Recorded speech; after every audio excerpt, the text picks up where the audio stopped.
एक भक्ति, एक विश्वास, एक दृढ़ता हमारे जीवन को सार्थक करती है।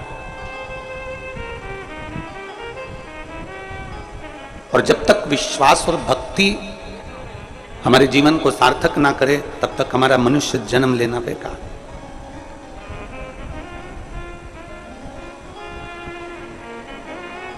पीछे आवाज का देखिए, एलईडी नहीं चल रही है कि आवाज नहीं आ रही है? आवाज नहीं आ रही पीछे। मनुष्य का जन्म लेना और मानव देह में, मनुष्य शरीर में भगवत भजन करना एक बड़ा विषय है। पीछे की आवाज बढ़ाइए, चालू हो रही है। आज दुनिया के लोग कहते हैं आवारा गाय घूम रही है। बड़े बड़े पढ़े पढ़े लिखे लोग भी कहते हैं कि आवारा गाय घूम रही है। गाय हमारी मां, गाय हमारी माता, वो आवारा नहीं है। तुम्हारी दृष्टि आवारा हो गई है, इसलिए तुम्हें गाय आवारा नजर आती है। गाय कभी आवारा नहीं होती। रोड पर तुम दूध निकाल कर छोड़ देते हो, वो घूमती रहती है, गीले में परेशान होती है, ठंड में पड़ी रहती है, गर्मी में बिलखती रहती है और अपना गुजारा ना जाने कैसे कैसे करती है। वो आवारा नहीं है। आप अपना मतलब निकालकर गाय को जो धक्का मारकर दूध निकालकर डंडा मारकर बाहर निकाल देते हो, वो रोडों पर खड़ी रहती है।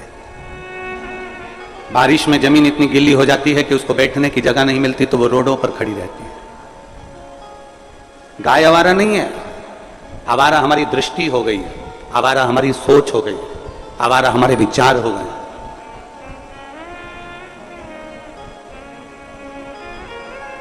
अपने जीवन में एक संकल्प आप और हमको लेना चाहिए कि हमारी गौ माता, जिसके अंदर 33 कोटि देवी देवताओं का निवास होता है, जिसके दूध को पीकर आप और हम नहीं पूरा विश्व बड़ा होता है, उस गौ माता को सम्मान मिलना चाहिए। हमने पहले भी एक बार ये बात कही है छत्तीसगढ़ की पवित्र भूमि से कि सरकार ज्यादा कुछ ना करे तो इतना जरूर कर दे कि बच्चों के पाठ्यक्रम में, जैसे पहले धेनु का निबंध आता था, गाय का निबंध आता था और बच्चा बच्चा उसको याद करता था। गाय की 2 आंख होती है, 1 पूंछ होती है, 4 पांव होते हैं, 4 तन होते हैं, 2 कान होते हैं, 2 सींग होते हैं। अपने भारतीय पाठ्यक्रम में ज्यादा कुछ ना करे सरकार तो अपने भारतीय पाठ्यक्रम में गौ माता का भी एक पाठ जोड़ दिया जाए, जिससे गौ माता की रक्षा होना चाहिए। अपने पाठ्यक्रम में गौ माता के लिए एक पाठ जोड़ा जाए, जिससे गौ माता की रक्षा हो।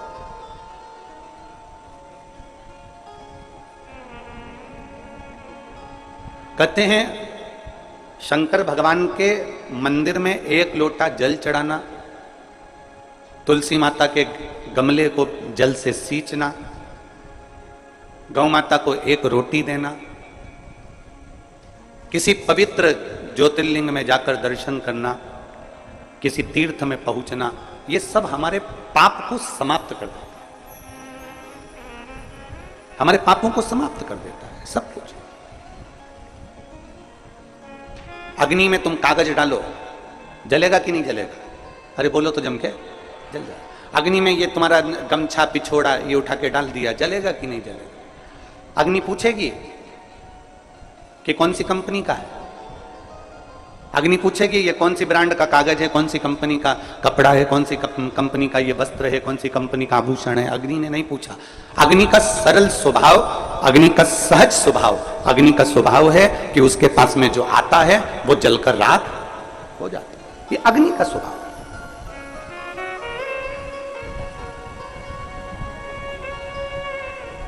अग्नि का स्वभाव है कि हमारे अग्नि में जो कुछ भी आया वो जलकर भस्म हो गया। अग्नि ने ये नहीं पूछा कि ये कौन सी कंपनी का है, कौन सी जगह का है, कौन से स्थान का है, कौन है ये। उसका तो काम है कि मेरे अंदर, अग्नि के अंदर जो आएगा वो जलकर भस्म हो जाए। अग्नि नहीं पूछती कि ये कौन सी ब्रांड का है, कौन सी कंपनी का है, कौन सा है। 2 चीजें, एक अग्नि, एक शिवपुराण। ये 2 ऐसी हैं, अग्नि में जो कुछ गया, जिस भी कंपनी का गया, वो सब जलकर भस्म हो गया। उसी तरह शिव महापुराण में जो भी कथा सुनने के लिए गया, वो कोई भी धर्म का हो, कोई भी संप्रदाय का हो, कोई भी वर्ण का हो, उसका पाप जलकर भस्म हो गया, ये निश्चित है।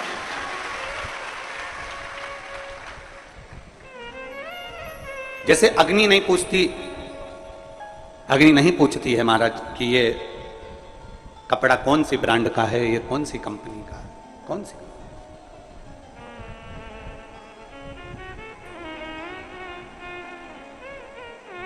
अग्नि ने नहीं पूछा।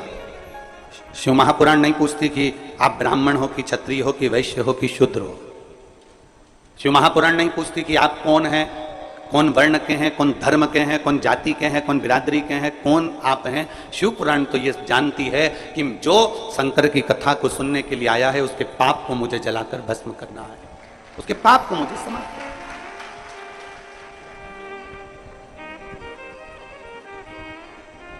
और केवल एक नहीं, जो जिस भाव से आता है, मेरा देवाधिदेव महादेव उस भाव में उसको पूर्ण कर देता, जिस भाव से।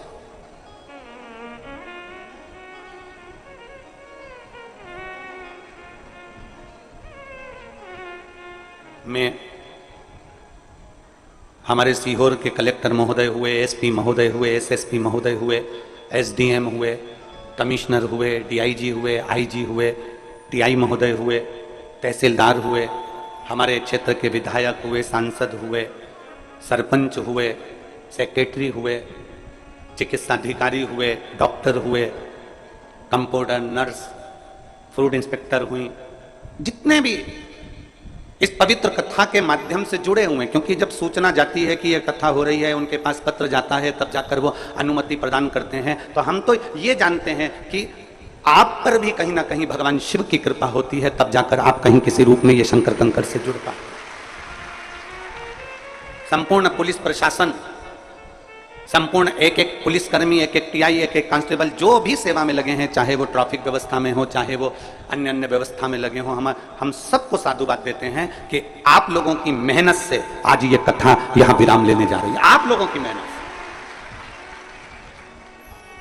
संपूर्ण पत्रकार संघ, जो चाहे ग्रामीण क्षेत्र का हो, चाहे हमारे सीहोर शहरी क्षेत्र का हो, एक एक पत्रकार, छोटे से छोटा, बड़ा सा बड़ा, एक एक सोशल मीडिया, सबने अपनी अपनी कलम से, अपनी अपनी सोशल मीडिया के माध्यम से इस पवित्र कुबेरेश्वर धाम की इस भूमि को, इस कंकर शंकर की धरा को और यहाँ की कथा को एक एक जनमानस तक पहुंचाया। उसके लिए पूरे पत्रकार संघ को साधु, ये आप लोगों की मेहनत है। अग्नि का स्वभाव होता है कि उसमें जो आएगा वो जलकर भस्म हो जाएगा। अग्नि का स्वभाव होता है कि अग्नि के आंच में जो आया वो समाप्त हो जाता है। उसी तरह शिव महापुराण का भी स्वभाव है। तुम कितनी भी दूर बैठ जाओ, शिव महापुराण के पंडाल से मतलब नहीं है। फिर ध्यान देना, आप आस्था चैनल पर कथा सुन रहे हो, आप फेसबुक यूट्यूब पर कथा सुन रहे हो, आप मोबाइल पर कथा सुन रहे हो, आपके पास में दिन में समय नहीं मिल रहा तो आपने अपने मोबाइल को रात को सोते समय आधा घंटा, 15 मिनट, 20 मिनट शिव पुराण की कथा निकाल ली, सुनना प्रारंभ कर दी। आपको रात को समय नहीं मिला, बच्चों का टिफिन बनाकर सारा काम कर कर दिन में समय मिल गया, तो आप मोबाइल खोलकर 5-10 minute, 5 minute, 3 minute, 2 minute, 1 minute अगर अपने मोबाइल पर कुबेरेश्वर धाम की पवित्र कथा निकालकर तुमने 1-1, 2-2 मिनट की भी अगर श्रवण कर ली, तो यह मानकर चलना जैसे अग्नि वस्त्र आभूषण सबको भस्म करती है, उसी तरह 1 मिनट की भी शिव पुराण चाहे चैनल पर सुन लो, आस्था पर सुन लो, मोबाइल पर सुन लो, चाहे पंडाल में सुन लो, चाहे पंडाल के बाहर बैठकर सुन लो, वो हमारे पाप को समाप्त करती ही जरूर है, करती है।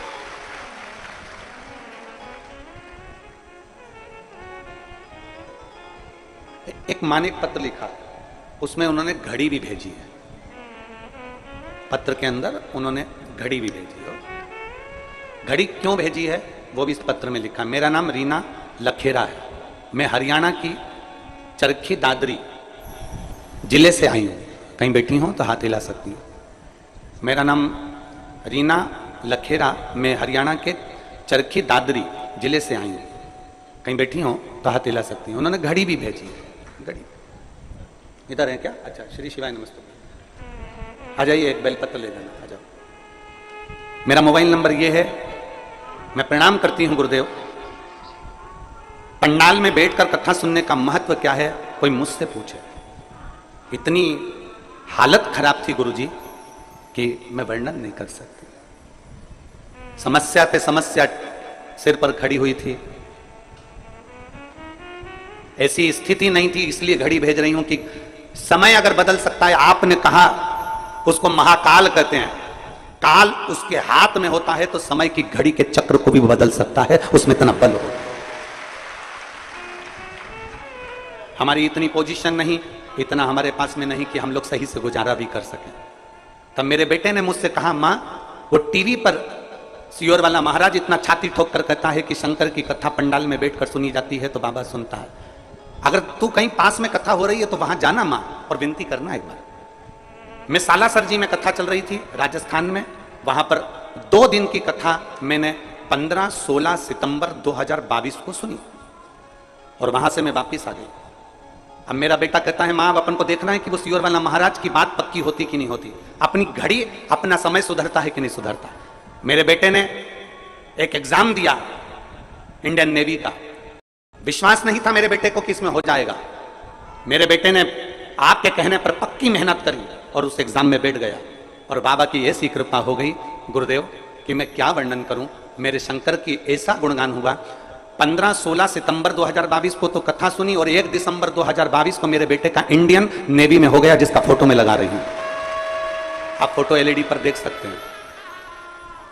मेरे बेटे का इंडियन नेवी में हो गया जिसका मैं फोटो लगा रहा हूं। और गुरुदेव मेरे बाबा ने, जैसे ये घड़ी मैंने आपको भेंट करी है, मेरे बाबा ने मेरा समय पलट दिया और आज मेरे को पूरा वैभव मेरे बाबा ने दे दिया। ये शिव तत्व, ये शंभु। बधाई।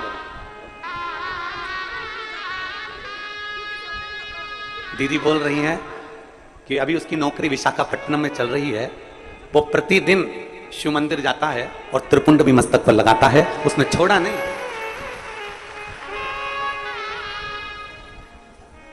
एक विश्वास अपने भीतर उत्पन्न करा।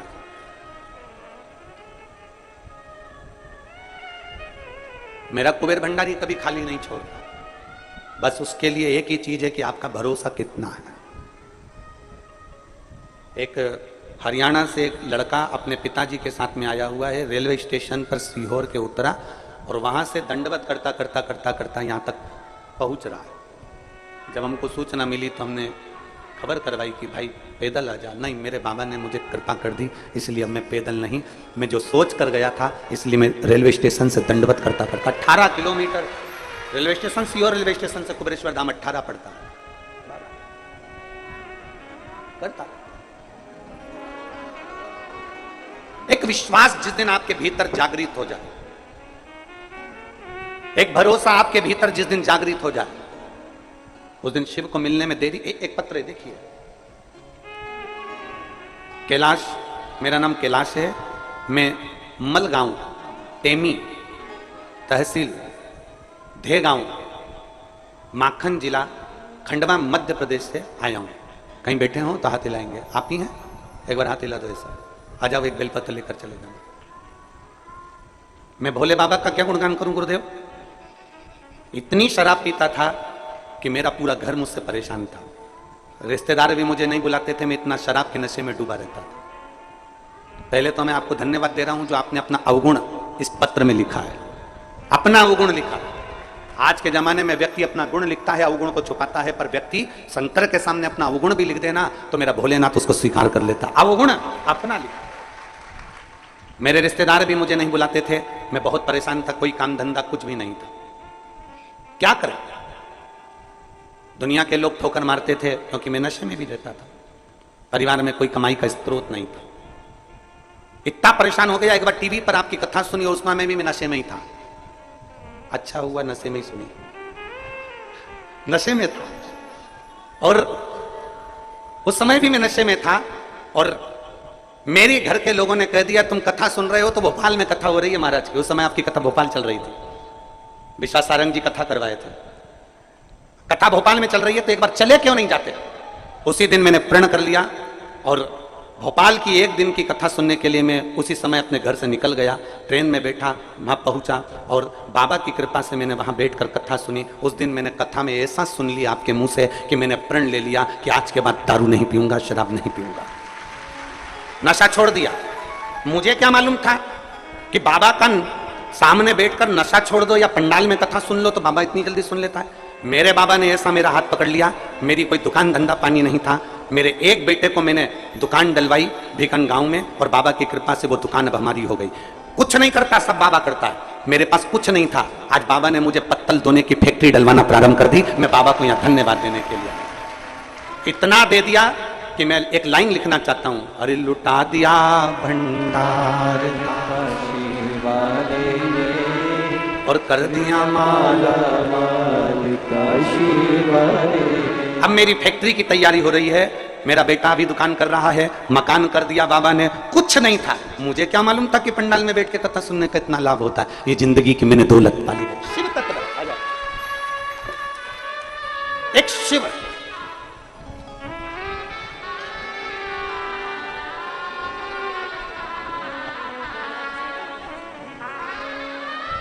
शंभो।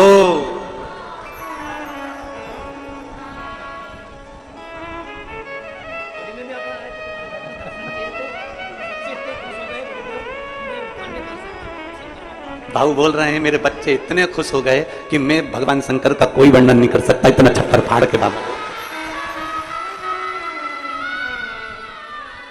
और तेरा ही दिया मैंने खाया पिया रे, तेरा शुक्रिया रे, तेरा शुक्रिया रे, मुझे भोले बाबा ने बहुत दे दिया रे, तेरा शुक्रिया रे, तेरा शुक्रिया रे। जो कुछ दिया उसने दिया।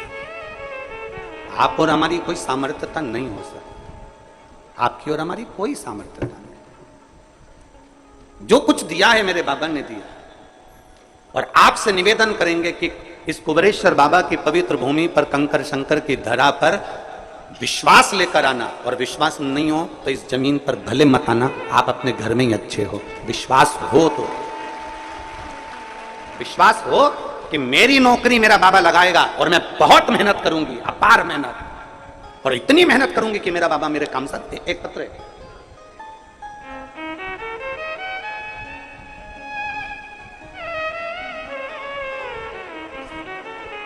मीनाक्षी परिया, हरवीर सिंह, मीनाक्षी दहिया और हरवीर सिंह दहिया सोनीपत हरियाणा से आए। कहीं बैठे हो तो हाथ हिला सकते हैं। मीनाक्षी दहिया, हरवीर सिंह दहिया, सोनीपत हरियाणा से। कहीं बैठे हो तो हाथ हिला सकते हैं। कहीं बैठे हो तो हाथ हिला सकते हैं। मेरे भोले बाबा का मैं क्या गुणगान करूं गुरुदेव। मेरी बेटी 5-6 साल से सरकारी नौकरी की तैयारी कर रही थी, हमेशा 1-2 नंबर से रह जाती थी। 2023 में आपकी कथा सुनी, मेरी बेटी ने मुझसे कहा कि मां अब की बार सियोर वाले महाराज के कहने पर मैं डबल मेहनत करूंगी और एक बेलपत्री पर शहद लगाकर बाबा को चढ़ाकर एग्जाम देने जाऊंगी। आखिरी बार एग्जाम दूंगी और बाबा के भरोसे पर दूंगी। कुबेरेश्वर बाबा के भरोसे पर मेरी बेटी ने एक एग्जाम दिया पुलिस का, और आज मेरी बेटी दिल्ली पुलिस में एसआई के पद पर सिलेक्ट हो गई। मैं बाबा को यहां धन्यवाद देने के लिए। कहीं बैठी हैं क्या? कहीं बैठी हो तो हाथ हिला सकती हैं। अगर कहीं बैठी हो, अच्छा उधर बैठी हैं, ऐसे हाथ हिला दो। एक बार वापिस हाथ हिलाओ। आ जाइए, एक बेलपत्र लेकर चले जाओ। आ जाइए। मीनाक्षी दहिया और हरवीर सिंह दहिया सोनीपत हरियाणा से। आ जाइए, एक बेलपत्र। एक विश्वास आपके भीतर जागृत होगा। अगर विश्वास नहीं है तो कुबेरेश्वर धाम मत आओ। आप अपने घर में भले हो, अपने घर में रहो, आराम से वहीं से आनंद लो, और तुम्हारी जिससे मर्जी पड़ जाए उससे जुड़ने का प्रयास करो, मना नहीं। पर अगर विश्वास है और दुनिया में सब दूर से ठोकर पड़ गई हो, तब आखिरी में मेरे कुबेर भंडारी के दरवाजे पर जाकर एक लोटा जल जरूर चलो। आखिरी में कुबेरेश्वर धाम फिर जाओ। क्या देगा, कैसे देगा वो जाने, किस तरह से देगा वो उसके ऊपर निर्भर।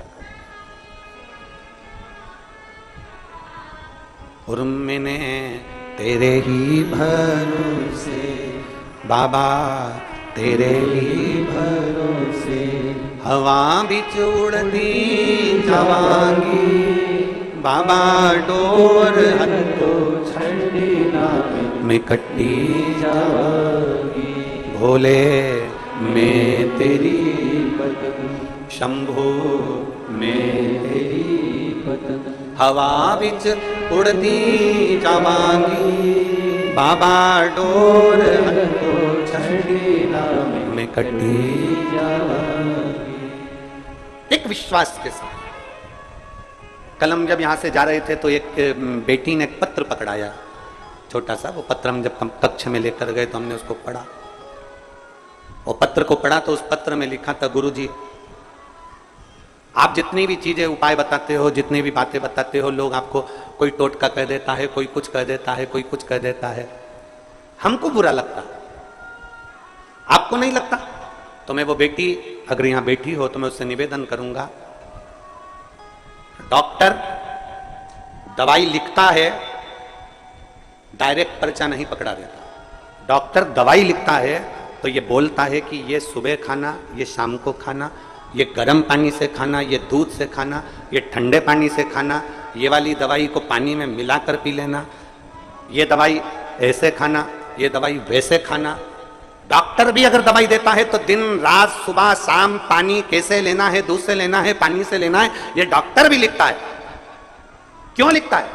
क्योंकि डॉक्टर को मालूम है ये दवाई का तरीका ऐसा है, इस दवाई को सुबह खाना है, खाली पेट खाना है, भरे पेट खाना है, ये दवाई रात को खाना है, सोने से पहले खाना है, ये दवाई दूध से खाना है, ये दवाई ऐसे खाना है। डॉक्टर भी उसका तरीका बताता है। अगर सीधे सीधे दवाई खा लोगे तो शरीर में दवाई नहीं लगती, उसको तरीके से लेना पड़ता है। उसी तरह शिव महापुराण में जितनी भी बेलपत्र चढ़ाने के उपाय हों, चाहे वो दुर्वा चढ़ाने के उपाय हों, चाहे वो जल चढ़ाने के उपाय हों, चाहे वो पीपल के पत्ते के उपाय हों, चाहे वो काली मिर्ची के उपाय हों, चाहे वो अरहर दाल के उपाय हों, चाहे वो काली तिल के उपाय हों, चाहे वो कनेर के फूल के उपाय हों, ये तरीका है जिससे भोलेनाथ हमसे जल्दी प्रसन्न हो जाएं और भोले की कृपा हम पर। मैं उस बेटी से कहना चाहूंगा, तुम्हें बुरा नहीं लगना चाहिए। कोई कह दे कि महाराज टोटका बताते हैं, तुम्हें प्रसन्न होना चाहिए कि कोई तो महाराज पृथ्वी पर जन्मा जिसने टोटका बताना चालू करा। तुम्हें प्रसन्न होना चाहिए। उस बेटी से कहूंगा तुम दुखी नहीं होना कि लोग कहते हैं कि तुमने ये उपाय बता दिया, वो बता दिया। अगर डॉक्टर दवाई देता है तो उसको मालूम है कि रोग कैसे ठीक होगा। उसी तरह अगर कोई सच्चा सदगुरु होता है तो उसको मालूम होता है कि इसका दुख कैसे मिट सकता है, शिव को कैसे जल चढ़ाना है, कैसे शंकर को रिझाना है, बेलपत्र चढ़ाने का नियम कैसा है, डंडी को रखने का नियम कैसा है, अशोक सुंदरी का स्थान कौन सा है, गणेश जी का स्थान कौन सा है, भगवान षडानंद कार्तिकेय का स्थान कौन सा है, कितनी शिवरात्रि होती है, शंकर जी की कितनी बेटियां हैं, जया, विशारा, शामलीबारी, दौतली, देव, शंकर भगवान के कितने स्वरूप हैं, 11 रुद्रों का वर्णन क्या है, महाकाल का अवतार क्यों हुआ। एक एक संवाद को अगर हमने शिव महापुराण के माध्यम से सुना है तो ये समझ लें कि डॉक्टर जैसे दवाई देता है और वो दवाई सही तरीके से ली जाए। 1-2 दिन भी अगर गैप कर दिया, बेकार तरीके से ले ली, मालूम सुबह की शाम, शाम की सुबह ले ली तो असर नहीं करती। उसी तरह शिव महापुराण में मेरे वेदव्यास जी महाराज ने 18 पुराण लिखी, 18 पुराण में से एक भी पुराण में वेदव्यास जी ने कोई उपाय नहीं लिखा। उपाय लिखा तो केवल शिव महापुराण में लिखा, क्योंकि शंकर भगवान की अविरल भक्ति से हमें कैसे प्राप्त किया। ब्रह्मा ब्रह्म लोक में है, भगवान विष्णु बैकुंठ लोक में है, पर मृत्यु लोक में तो मेरा देव अधिदेव महादेव है। अपने मृत्यु लोक में रहने वाले देवता को हम कैसे रिझा सकते हैं, अपने महादेव को कैसे हम भज सकते हैं। डॉक्टर अगर दवाई लिख सकता है, डॉक्टर बता सकता है कि सुबह लेना, शाम को लेना, पानी से लेना, गर्म पानी से लेना, ठंडे पानी से लेना, खाली पेट लेना, भरे पेट लेना, तो ये शिव महापुराण की कथा भी बता सकती है कि बेलपत्री को किस तरीके से चढ़ाना, शहद लगाना, बेलपत्री को किस तरह से चढ़ाना, किस तरह से दुर्वा चढ़ाना, किस तरह से शंकर की आराधना करना, किस तरह से शिव को भजना, यह हमें शिव महापुराण की कथा बता सकती है। और अगर सही तरह से डॉक्टर की लिखी हुई दवाई सही तरह से लोगे तो रोग मिट जाएगा। और अगर कुबेर भंडारी की इस पवित्र शिव पुराण को दिल से अच्छे से सुन लिया और उसके तरीके को कर लिया तो तुम सवर जाओ, शिव तत्व की प्राप्ति।